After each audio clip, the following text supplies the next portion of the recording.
अस्सलामु अलैकुम my social media family. उम्मीद करती हूँ कि आप सब लोग हिफ्ज़ अमान से होंगे, खुशबाश होंगे। जैसा कि आपने थंबनेल पे आज का रनडाउन पढ़ लिया है और मैं आज आपको बताने जा रही हूँ कि शेख रशीद जो हैं वो जेल में पागल हो गए हैं और उनको जो दिमागी मसला हुआ है वो क्या मसला हुआ है, उसकी क्या हकीकत और सदाकत है। और उनके बारे में ये भी खबरें आ रही हैं कि उनको जेल के अंदर जो है वो ख़ारिश पड़ गई है, उसकी क्या दास्तान है वो भी आपके सामने रखूँगी। और जिस वक्त तक आप ये वीडियो देख रहे हैं उस वक्त शेख रशीद की जो लाल हवेली है, मतलब दूसरी लाल हवेली तो लाल कर दी गई है, लेकिन जो प्रॉपर वाली जो लाल ईंटों वाली लाल हवेली है वहाँ पर एक ग्रैंड ऑपरेशन जारी है। और वो ग्रैंड ऑपरेशन किसकी तरफ से हो रहा है और उसकी क्या तफसीलात हैं वो भी मैं आज आपके सामने रखूँगी। और कुछ और मज़ीद ख़बरें हैं, जो क्रैकडाउन्स हो रहे हैं, जो कुछ बहुत बड़ी बड़ी ख़बरें मैंने आज आपके साथ शेयर करनी है। तो चलिए जनाब शुरू करते हैं पहली खबर से। तो सबसे पहले मैं चाहती हूँ कि शेख रशीद साहब का आपको एक क्लिप सुनवाऊँ जिसमें वो मुख्तलिफ मौके पर ये बात कहते रहे हैं कि जला दूंगा, मार दूंगा, ये कर दूंगा, असम्बली को आग लगा दूंगा। और अब तक की मेरी इतलात के अकॉर्डिंगली ये बात है कि शेख रशीद के बारे में आप जानते हैं कि कुछ दिन पहले वो अपने भतीजों के साथ जो हैं वो गिरफ्तार हुए हैं और वो काफ़ी अरसे से बहरिया टाउन के अंदर एक घर के अंदर मुकीम थे और उस घर के अंदर जो है वो लगातार रहे हैं। और बताने वाले बताते हैं कि जब जिस तरह जैसे रिमांड लिया जाता है तो जब चित्रौल शुरू की जाती है तो पूरी बॉडी के ऊपर जो है वो रेड रेड निशान थे। और पहले जो है मेडिकल करवाया जाता है तो मेडिकल में बहुत सारी चीज़ें सामने आती हैं। तो सुनने में आया है मुबैना तौर पे कि शेख रशीद साहब जो उनको के पूरी बॉडी पे खारिश पड़ी हुई थी, उनको इतने ज़्यादा रैशेज हुए हुए थे। और आपको पता है कि हो सकता है कल को वो कह दें कि जेल में जी मुझे नीचे लटा के मारते थे जी, सगार नहीं पीने देते थे जी, तो वो जो मार दूंगा, आग लगा दूंगा। तो अल्लाह ताला माफ़ करे कि आज वो मुकाफ़ाती अमल सामने आ रहा है कि जो कहा करते थे कि आग लगा दूंगा, मार दूंगा, पीटूंगा, ये कर दूंगा, वो कर दूंगा, उनको ख़ारिश पड़ गई है। और आगे उनको पता नहीं क्या क्या कुछ पड़ेगा। और पूरी बॉडी जो है वो लाल हवेली की तरह लालो लाल हुई हुई है उनकी। और कुछ लोग जो हैं वो यहाँ तक कह रहे हैं कि शेख रशीद जो हैं वो सेल्फ टॉकिंग करना शुरू हो गए हैं। और अक्सर जब उनकी जेल के अंदर या बैरक के अंदर जाते हैं उनको खाने के लिए, बुलाने के लिए कि खाना खा लो, या रखने के लिए, या कोई भी बात करने के लिए, तो शेख रशीद जो हैं वहाँ पे कुछ इस तरह से चिल्लाने लगते हैं कि मुबैना तौर पे ख़बरें ये आ रही हैं कि वो बिल्कुल ऐसा महसूस हो रहा है वहाँ जाने वाले लोगों को कि वो दिमागी तौर पे तवाज़ुन में नहीं रहे हैं। पिछले काफ़ी अरसे से वो छुपे हुए थे और ख़ास तौर पे वो जो बहरिया टाउन के अंदर छुपे हुए थे वहाँ पर बताया जाता है कि उनको खिताब बड़ी ज़ोर से आया होता था। तो फिर उस वक़्त भी उनके दिमाग के अंदर जो अजीबो-गरीब चीज़ें चल रही होती थी तो वो अपने भतीजों को ही तंग करते थे कि मुझे गाड़ी में बिठाओ, मुझे खिताब आया है। तो वो उनको लेकर कहीं दूर नामालूम मकाम पे जाते थे जहाँ से शेख रशीद साहब के अक्सर आपको बयानात में सुनवाती रहती थी। तो वो कहते थे कि मेरा बयान, मुझे खिताब आया है। लेकिन अब जो है बाकायदा तौर पे जेल के अंदर बैठ के ये भी बताया जा रहा है कि उम्र के जिस हिस्से में वो हैं वो कुछ इस तरह की बहकी बहकी बातें कर रहे हैं कि लग रहा है कि शायद उनका दिमागी तवाज़ुन जो है वो वाकई ख़राब हो चुका है। वैसे मैं इस चीज़ की मतलब मैं कहूँगी कि आपको याद होगा आज से कई साल पहले शेख रशीद साहब का जब इंटरव्यू किया गया था तो होस्ट ने उनसे पूछा था, एंकर पर्सन ने पूछा था कि आप शादी क्यों नहीं करते। तो उन्होंने बड़ा उस वक्त भी पागलों वाला जवाब दिया था। उन्होंने कहा था कि दूध जब बाजार में मिल जाता हो तो भैंस घर में बांधने की क्या ज़रूरत है। तो मैं वहीं से उनका इंटेलेक्ट और उनका दिमागी जो तवाज़ुन है उसके बारे में अंदाज़ा लगा चुकी थी। बट कौम अब लगा रही है, या अब अगर कहा जा रहा है कि उनका दिमागी तवाज़ुन ठीक नहीं है तो मेरा काम है जी खबर देना, आगे असेस करना आपका काम है। अच्छा जी, अब मैं आपको बहुत बड़ी खबर देने जा रही हूँ और वो ये है कि लाल हवेली को लालो लाल कर दिया गया है। और जिस वक्त आप मेरा ये वीडियो देख रहे होंगे उस वक्त तक लाल हवेली मुकम्मल तौर पे खाली हो चुकी होगी। वहाँ पर ग्रैंड ऑपरेशन करने की तैयारियां जो हैं वो चल रही हैं और क्या मामलात हैं वो मैं आपके सामने रखती हूँ। तो ये जो लाल हवेली है इसको इन्होंने जनाब जो महकमा औकाफ के डिप्टी एडमिनिस्ट्रेटर हैं आसिफ खान, इन्होंने जो है वो ख़त्म करने के लिए FIA को मरासला लिखकर भेज दिया है जिसमें उनसे मुआवनत की उन्होंने मुआवनत तलब की है कि आप हमारी मदद करें ताकि हम शेख रशीद का जो लाल हवेली के ऊपर नामुनासिब या नाजायज़ कब्ज़ा है उसको हटवा सकें।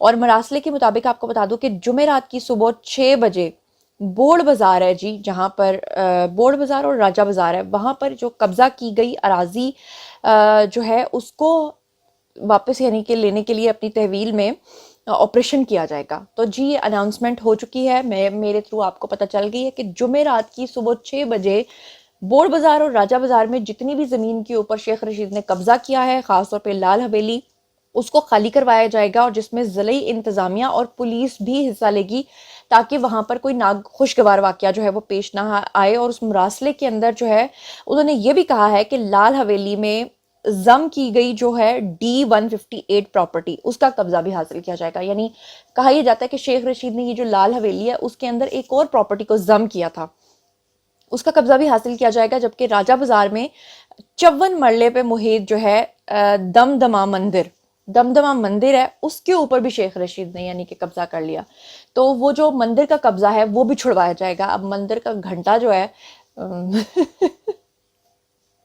جب وہاں پہ بجے گا، اس کو خالی کرایا جائے گا، تو یہاں پہ شیخ رشید کے دماغ میں بھی گھنٹیاں بجیں گی، اٹا مٹی وہ سٹک لے، وہ کیا کہتے ہیں، وہی شیخ رشید کا حال ہے۔ اسی لیے وہ دماغی طور پہ جو ہے نا بالکل ہی اس حالت تک پہنچ گئے ہیں۔ چلو بہرحال ہم تو یہی کہہ سکتے ہیں اللہ تعالیٰ ان کو صحت کاملہ اور عاجلہ عطا فرمائے، اور ان کا دماغی توازن جو ہے وہ اللہ ٹھیک رکھے، تاکہ وہ اپنی آنکھوں سے دیکھ سکیں کہ کیا ہو رہا ہے۔ اور اب میں جناب علی آپ کے ساتھ دوسری خبر شیئر کرتی ہوں، اور وہ یہ ہے کہ ڈونلڈ ٹرمپ صاحب جو ہیں ان کا انتقال ہو گیا ہے، کویسچن مارک۔ اب آپ کہیں گے زنارہ پاگل ہو گئی ہے؟ جی میں پاگل نہیں ہوئی۔ مزیدار بات یہ ہے کہ یہ خبر جو ہے کہ ڈونلڈ ٹرمپ کا انتقال ہو گیا ہے، یہ میں نے خبر نہیں دی، بلکہ یہ مین سٹریم میڈیا کے اوپر چل رہی تھی، اور جب میں نے دیکھا تو میں نے بھی یقین کر لیا، اور میں نے فوراً جو ہے نا ڈونلڈ ٹرمپ کی مکمل بایوگرافی نکالی، ریسرچ کی، اور جب تک میں آپ کے سامنے یہ خبر پیش کرنے جا رہی تھی تو پتہ چلا یہ تو جھوٹ ہے، ڈونلڈ ٹرمپ کا تو انتقال ہی نہیں ہوا۔ اور مزیدار بات یہ ہے کہ مین سٹریم میڈیا چینلز کے اوپر یہ خبر نشر ہوئی ہے۔ یہ خبر میں آپ کو بتاتی چلوں کہ یہ نیو نیوز کے اوپر بھی یہ خبر چلی ہے، اور مزیدار بات یہ ہے کہ یہ میں نے خبر سنبھال کے بھی اپنے پاس رکھی تھی، لیکن انہوں نے اپنے چینل سے اس کو ڈیلیٹ کر دیا۔ دیٹس وائی میں یہاں پر آپ کو اس کا اسکرین شاٹ دکھا رہی ہوں کہ یہ نیو کا آپ کو نظر بھی آ رہا ہوگا، بریکنگ نیوز کر کے جی انہوں نے یہ چلائی ہے کہ ان کا جو ہے وہ انتقال ہو گیا ہے۔ اب ہم انا للہ و انا الیہ راجعون بھی نہیں کہہ سکتے، کیونکہ موصوف جو ہے وہ کلمہ گو بھی نہیں ہے۔ بہرحال اب چلتے ہیں جی اس سے اگلی خبر کی طرف۔ تو اگلی خبر یہ ہے کہ ٹویٹر کے اوپر پچھلے کافی دنوں سے جو ہے وہ ٹاپ ٹرینڈ چل رہا ہے، اور وہ ہے حافظ صاحب تن کے رکھو، یعنی کہ حافظ صاحب کا ڈنڈا جو ہے وہ کافی زیادہ چل رہا ہے۔ تو اس وقت اسکرین کے اوپر آپ کو ایک ویڈیو نظر آ رہا ہے، اور آپ یہ دیکھ سکتے ہیں کہ کیسے کیسے طریقوں سے ہمارے ملک کو برباد کرنے کے لیے ہر شخص نے اپنا حصہ ڈالا ہے، مافیاز نے اپنا حصہ ڈالا ہے۔ جیسے کہ آپ جانتے ہیں کہ مافیاز کے خلاف جو ہے وہ کریک ڈاؤن چل رہا ہے، 100 ملین سے زائد کا سامان جو ہے اس جگہ سے برآمد کیا گیا ہے۔ اور آپ کو بتاتی چلوں کہ کسٹم انٹیلیجنس کراچی پولیس اور رینجرز نے یہ یوسف گوٹ ٹرمینل کا علاقہ ہے، اس کے عقب میں واقع نجی سکول ہے، اور سکول میں بچوں کو پڑھانے کے بجائے وہاں پر انہوں نے یہ بوریاں چھپا کر رکھی ہوئی ہیں، جو کہ 100 ملین سے زائد کا سامان ہے، جس میں بھاری مقدار کے اندر جو ہے اس کے اندر سمگل شدہ سامان ہے، اور چینی ہے، اور مختلف چیزیں ہیں۔ تو آپ اندازہ کر لیجئے کہ اس وقت حافظ صاحب کا جو ڈنڈا چل رہا ہے وہ کتنا کامیاب اور زبردست ڈنڈا چل رہا ہے، اور اس ڈنڈے کا نتیجہ یہ ہے کہ جتنے بھی سمگلرز پکڑے جا رہے ہیں، کریک ڈاؤن ہو رہا ہے، مافیاز پکڑے جا رہے ہیں، وہ آگے سے پھر اپنے سہولت کاروں کے بارے میں بتاتے ہیں کہ ہمارا سہولت کار کون ہے، پھر سہولت کار پکڑا جاتا ہے، پھر وہ بتاتا ہے کہ ہمارا باس کون ہے۔ تو اس طریقے سے جو خفیہ ادارے ہیں، یہ ہماری ایجنسیز ہیں، اللہ تعالیٰ پاک فوج کو یہ ہمارے ملک کے اندر جو ہے وہ سلامت رکھے، وہی یہ سب کچھ کرتے ہیں۔ سیلاب آئیں تو وہ آئیں، زلزلے آئیں تو وہ آئیں، مدد کو آئیں تو وہ آئیں، پانی آ جائے تو وہ آئیں، قرضہ مانگنے جانا تو دوسرے ممالک کے ساتھ باتیں کرنے کے لیے وہ جائیں، آپ کا ڈیفنس کا سسٹم سارا جو ہے وہ سنبھالیں، اور پھر اینڈ پہ جا کے گالیاں بھی آپ بہرحال ان کو ہی دیں۔ تو اچھی بات ہے، یہ صفایا ہو رہا ہے، جو کہ ایک بڑی ہی خوش آئند بات ہے۔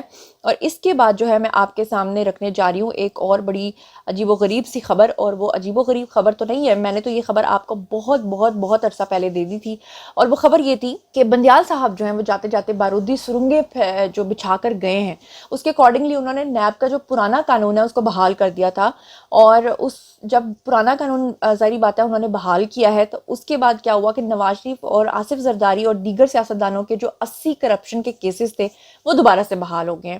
اصل میں بندیال صاحب نہیں چاہتے تھے کہ پولیٹیکل سٹیبلٹی آئے، وہ یہی چاہتے تھے کہ ٹھیک ہے جی، اگر وہ کہتے ہیں نا جی ساڑی واری نہیں تو پھر تہاڈی واری بھی نہیں، تو وہ بندیال صاحب اصل میں یہ کر کے گئے ہیں کہ اگر نیازی صاحب کی باری نہیں آئے گی اور نیازی صاحب جیل کے اندر رہیں گے، تو پھر جناب جو زرداری صاحب ہیں اور جو नवाज शरीफ हैं, ये भी अपने केसेस भुगतते रहेंगे, ताकि इनके भी जो आने वाले 5 साल हैं, इनकी भी जो अटेंशन है वो डाइवर्ट रहे और ये अवाम के लिए कुछ कर ना सकें। अब हुआ क्या है कि नैब ने साबिक वज़ीर आज़म नवाज शरीफ और आसिफ जरदारी और दीगर जो 80 करप्शन के केसेस हैं सियासतदानों के, उनको बहाल करते हुए एहतसाब अदालत जो है इस्लामाबाद, उसको ख़त भी लिख दिया है। और तफसीलात के मुताबिक जो है वो सुप्रीम कोर्ट के फैसले की रोशनी में नैब ने एक्शन लेते हुए इस्लामाबाद की एहतसाब अदालत में 80 केसेस जो हैं उनको खोलने का फ़ैसला भी कर लिया है। और मज़ेदार बात यह है कि अदालती हुक्म पे आसिफ अली जरदारी, नवाज शरीफ, मुराद अली शाह, शाहिद खान अब्बासी समेत जो हैं 80 केसेस बहाल कर दिए गए हैं। और इसहाक डार के खिलाफ आमदन से ज़ायद असासाजात का जो दाखिल दफ्तर किया गया है वो केस भी खोल दिया गया है।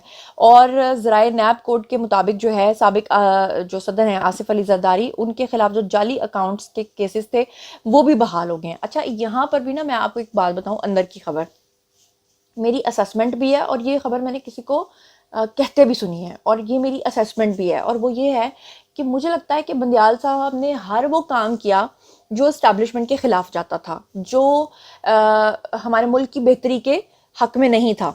लेकिन मुझे लगता है ये जो केसेस खोलने वाला मामला है ना, ये बंदियाल साहब ने उनके कहने पर खोला है। उसकी वजह यह है कि इस वक्त हाफिज़ साहब जो है ना, मुल्क के अंदर जो इस वक्त सिस्टम चला रहे हैं वो है जी डंडा सिस्टम, जिसमें हर एक, चाहे कोई, वो कहते हैं ना, एक ही सफ़ में खड़े हो गए महमूदो अयाज, ना कोई बंदा रहा ना बंदा नवाज। तो इस वक्त जो है ना, महमूदो अयाज तो सगीर अकबर तो घोड़ा खच्चर खोता, वो सारे एक लाइन में खड़े हैं, उनकी छांटी करनी है। घोड़ों को घोड़ों की लाइन में, खच्चरों को खच्चरों की लाइन में, खोतों को खोतों की लाइन में। तो ये सारी जो छांटी है, ये कर कौन रहा है? ये कर रहे हैं जी आपके हाफिज़ साहब। तो हाफिज़ साहब जो है ना, मुझे लगता है कि वो चाहते होंगे कि जब हम माफियाज के खिलाफ क्रैकडाउन कर रहे हैं तो क्यों ना फिर सबको ही इस छन्नी के अंदर जो है वो डाला जाए। ये मेरी एक समझ लें कि ये मेरी इन्फॉर्मेशन नहीं है, लेकिन ये मेरी असेसमेंट है। आपको क्या लगता है कि ये बात सही है? ये इसके बारे में आपने मुझे ज़रूर बताना है। और दूसरी तरफ जो है वो स्क्रीन के ऊपर आपको नज़र आ रहा है, ये पीटीआई के यूथिये हैं और इनको भी एक ख़ास किस्म का वायरस लग चुका हुआ है, यूथिया वायरस। अब ये एहतजाज कर रहे हैं और कह रहे हैं कि जनाब हम लेकर रहेंगे आज़ादी। और वो आज़ादी किससे मांग रहे हैं, इस सवाल का जवाब जो है वो आपने मुझे देना है। और साथ साथ मैं आपको बताती चलूँ कि 21 अक्टूबर को नवाज शरीफ जो हैं वो वतन वापस आ रहे हैं। अब कुछ सहाफ़ी हज़रात कह रहे हैं कि वो वतन वापस नहीं आ सकते, क्योंकि अब की बार नवाज शरीफ ने फिर से एक मुतनाज़ बयान दिया है, जिसमें उन्होंने कहा है कि मैंने बाजवा को और फैज़ को नहीं छोड़ना। और कुछ जो आने वाले वक्त के, जो अभी तो काजी फायज़ ईसा है ना हमारे चीफ जस्टिस, लेकिन जो इसके बाद अगले साल नए चीफ जस्टिस आएंगे, जस्टिस एजाजुल हसन, उनको भी उन्होंने कहा मैंने नहीं छोड़ना। तो जब वो कह रहे हैं कि नहीं छोड़ना, तो फिर इदारों का क्या स्टांस होगा? और फिर नैब केसेस भी खुल गए हैं, तो कुछ लोग कह रहे हैं कि वो नहीं आएंगे, कुछ लोग कह रहे हैं कि वो आएंगे। तो अब देखना यह है कि क्या होता है हमारे मुल्क के अंदर। हर लम्हा हमें कोई ना कोई सरप्राइज मिल रहा है। अब बारी है जी आप लोगों की। आइए कमेंट सेक्शन में बताइए कि जितनी भी खबरें आपके साथ शेयर की हैं इनके बारे में आप क्या सोचते समझते हैं। बताइए कि शेख रशीद की जो हवेली खाली कराई जा रही है और हवेली लालो लाल है और ख़ारिश पड़ गई और दिमागी तवाज़ुन ख़राब हो गया, उसके बारे में आप क्या सोचते हैं। बताइए कि मुल्क के अंदर जो माफियाज के खिलाफ क्रैकडाउन हो रहा है, इसके बारे में आप क्या सोचते हैं। और नवाज शरीफ जो है वो 21 अक्टूबर को वाकई आने वाले या नहीं आने वाले, उनके खिलाफ जो नैब केसेस खुले हैं, क्या वो सही बात है या गलत बात है। और जितनी भी खबरें मैंने आपके साथ शेयर की हैं, इन तमाम के बारे में आप जो कुछ भी सोचते समझते हैं, आइए कमेंट सेक्शन में शेयर कीजिए, पर्सनली जवाब दूंगी। मजीद खबरें, व्लॉग्स, इंटरव्यूज़ और सियासी तज्ज़िये जानने के लिए मेरे साथ कनेक्टेड रहना हरगिज़ मत भूलिएगा। चैनल को सब्सक्राइब कर लीजिएगा। अपना बहुत ख्याल रखिएगा। अल्लाह ने के बाद।